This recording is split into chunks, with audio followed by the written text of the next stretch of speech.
Hi there folks, so as in my normal spirit, I like simple, I like easy recipes, largely because of the background I came from, so I want to get this channel full of as many of these simple and easy recipes as I can before getting some more complicated things.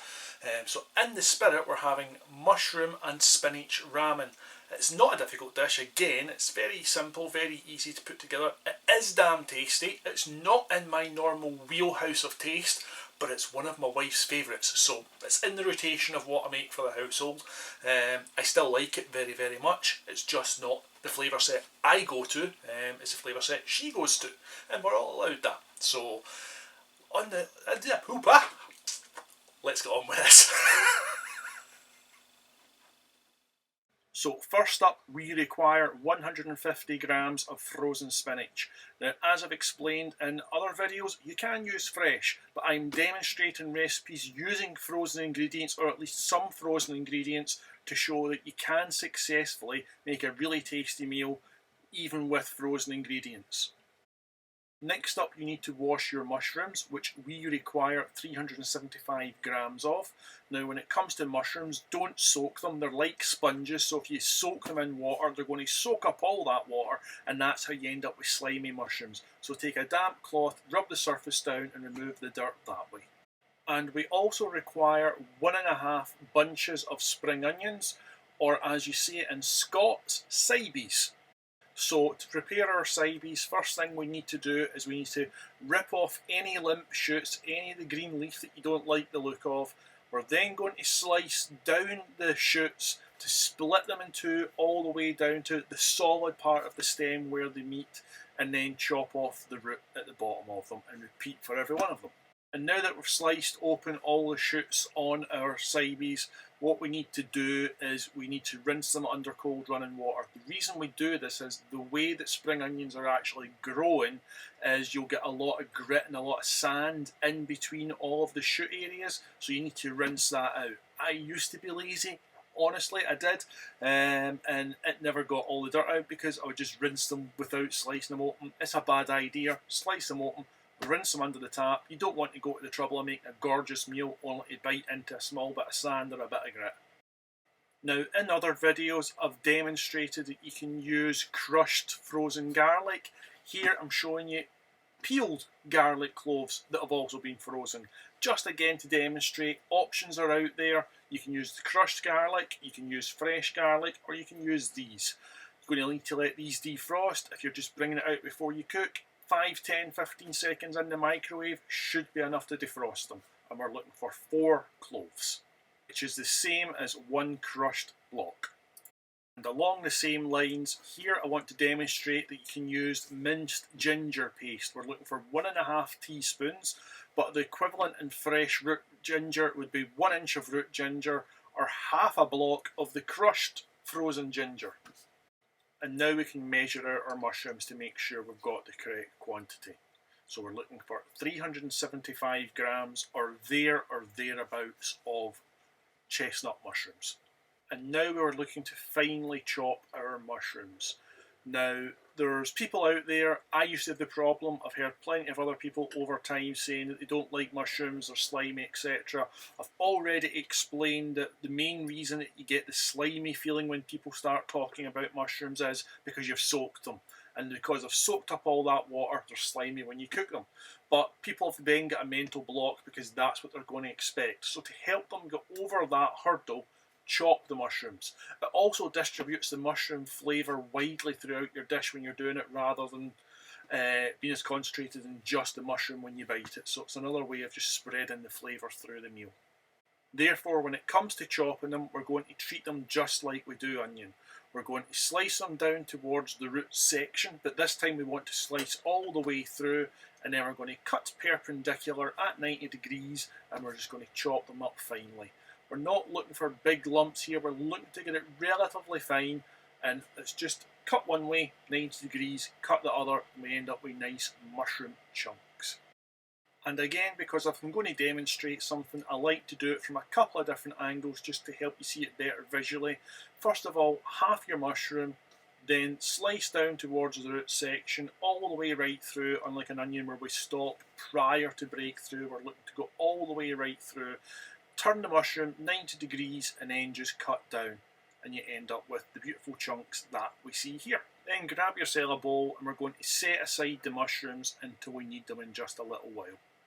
And now all we're looking to do is to chop our spring onions. So start down at the bottom of the root end and we're going to work ourselves up the stem until we've got it finely chopped. We're looking for chunks round about 6mm up to maybe 9mm. They don't need to be too large, just nice fine chops. And just like we did with our mushrooms, we're going to set these aside in a bowl until we're ready to cook with them. It's all about the preparation. And now we're looking to measure out half a teaspoon of chili flakes. Now I was using my Tad measuring spoon there, which I've mentioned in other videos about using, simply because my half teaspoons were dirty. So I grabbed that, knowing that that equates to a quarter of a teaspoon. And into a separate ramekin from which we have measured our chili flakes, we're going to measure out 3 teaspoons of castor sugar. We're using castor sugar because we're looking for the finer grained particles rather than the granulated sugar, which most of other recipes use. And into a bowl, measure 3 tablespoons of dark soy sauce. If it doesn't say dark or light, it's generally dark soy sauce, which this is. And to the same bowl that already contains our soy sauce, we're going to add 2 tablespoons of lemon juice and just give it a little mix together. It's entirely up to you whether you're looking to use fresh vegetable stock that you've made yourself, but sometimes it's nice and it's good just to take the easy way out, and in this case I'm using oxo cubes. 1 oxo cube makes 190 millilitres of stock, so in this case I need 5 oxo cubes as we're looking to make 850 millilitres of vegetable stock. And now we need to chop our garlic.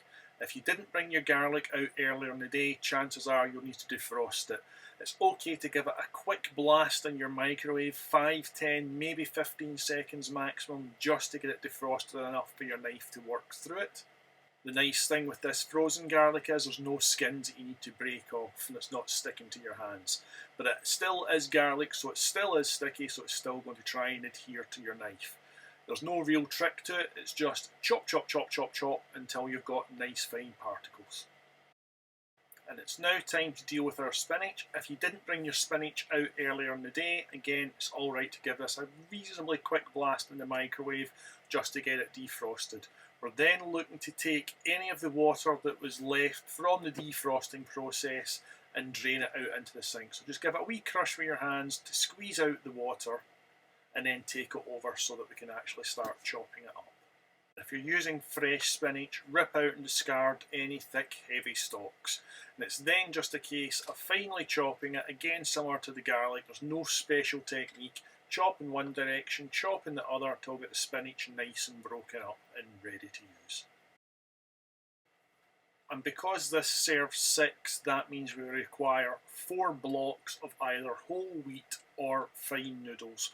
Whichever one you want to use is your preference. One time I'll have whole wheat, the next time I'll have fine. Both are perfectly adequate and both taste really lovely with the meal. It's just personal choice of what you want on the day. But because it serves 6, it's 4 blocks. And now that we're ready to cook, we're going to measure out 3 tablespoons of stir-fry oil into a large non-stick Sauteuse pan or a wok or similar pan of such nature. Your stir-fry oil is essentially sunflower oil infused with a few different things that are used commonly in Chinese cooking. Those things being ginger, garlic and green onion infusion of flavour in the oil already. Now we're looking to set our hob to a medium-high heat and then we're ready to cook once it's at temperature. And because we're using a Sauteuse pan or a wok, these do get up to temperature really quickly because of their thin walls, so don't walk away and leave it. You're going to be cooking temperature really, really quickly. And whilst the oil in your pan is coming up to temperature, add 850 millilitres of boiled water to the stock cubes that we prepared earlier. And as I said, the pan gets to temperature really quickly. As soon as it's at temperature, add your mushrooms and we're going to cook them on the medium-high heat for around 8 minutes. You're going to see an awful large reduction in the size of the mushrooms as we cook them down. We're looking for a deep golden hue to appear across them as well, and we'll know they're ready. But it takes about 8 minutes at medium-high heat. And just over halfway through cooking the mushrooms, we need to get our noodles on, because this is a very, very fast dish to prepare once we actually start cooking. It's all in the prep work that consumes your time with this dish. So just halfway through, just over 4 minutes after, we're going to add our noodles. The observant here would have noticed there was only 2 blocks of noodles go into this. That's because I was splitting the meal over 2 nights for the 3 of us, but 4 blocks for 6 people, 2 blocks for 3 people, but the rest of the dish serves 6. And once your noodles have started to cook away, don't forget to go back to your mushrooms, give them a stir, then go back to the noodles, move them around with your tongs just to make sure your noodles are all splitting up. But as you can see, the mushrooms here are really reducing down in size very, very substantially. And it is worth repeating, don't forget to go back to your noodles, use your tongs just to make sure that the blocks are breaking apart. So go in, lift up, drop down, lift up, drop down, move it around with the tongs. And now that the 8 minutes is over, we're going to add our spring onions, or as I've already told you, syboes and Scots, and the garlic, and we're going to cook this for 1 minute. We don't really need to be cooking it for any longer than that, so pay close attention to the length of time you've had it in there. We don't want to be burning our garlic, and we want to go on to the next stage promptly. And if things are going to plan, just after adding your spring onions and your garlic to the pan, you should be able to take your noodles off the heat and drain them in a colander. Just leave your noodles sitting aside in the colander for the minute, just so any liquid can drain out of them. And we're going to jump back to our pan. We're going to add the stock, the ginger and the chilli flakes. We're going to bring it to the boil, and immediately after it's reached the boil, turn the heat back down and leave it at a simmer. As soon as you've turned the heat back down and you've got it at the simmer, we're adding the soy sauce, the lemon juice and the castor sugar, and then we're going to stir everything together to make sure that it's well mixed. And as soon as everything's well mixed together, we're going to add our spinach and we're going to cook it for 1 minute maximum. We don't need any longer than that. We just want heat through our spinach. We want it all mixed well together, and then we're ready to serve on a bed of noodles. And whilst that last minute is counting down, it's time to serve our pasta in some large dinner bowls.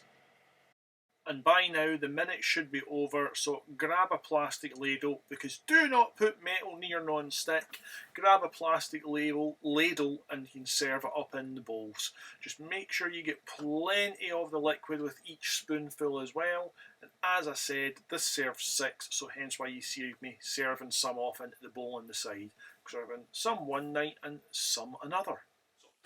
This is going to get messy, hence why I'm going to use a spoon. I'm going to have a bit of the ramen liquid and I'm going to have some of the vegetable, because otherwise trying to eat the noodles as well, I just ain't doing it. I don't trust myself not to have it all down my beard. So here we go.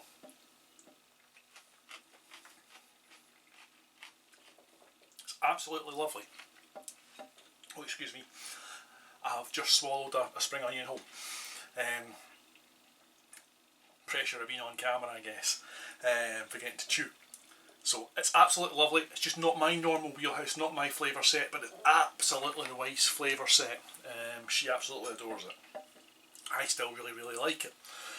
You can taste the garlic, you can taste the ginger coming through. There's a real nice bite, good crunch to the spring onion. If you want, you can make this with fresh ingredients. In fact, it's nicer again with fresh ingredients. But as I've explained before, the reason I'm using so many different frozen staples, such as frozen spinach in this one, the frozen garlic in this one, where it's garlic chunks, and the ginger paste, is to show you can still make a gorgeous meal with these things. And it's because of times of COVID, because of times of Brexit, and obviously now all the stuff that's happening over in Ukraine with Russia invading. So these are the reasons I want to show you. There is other ingredients of the same ingredients in a different nature to give you still a really nice meal. So I'm off to enjoy dinner. You folks take care. All the best. Stay safe.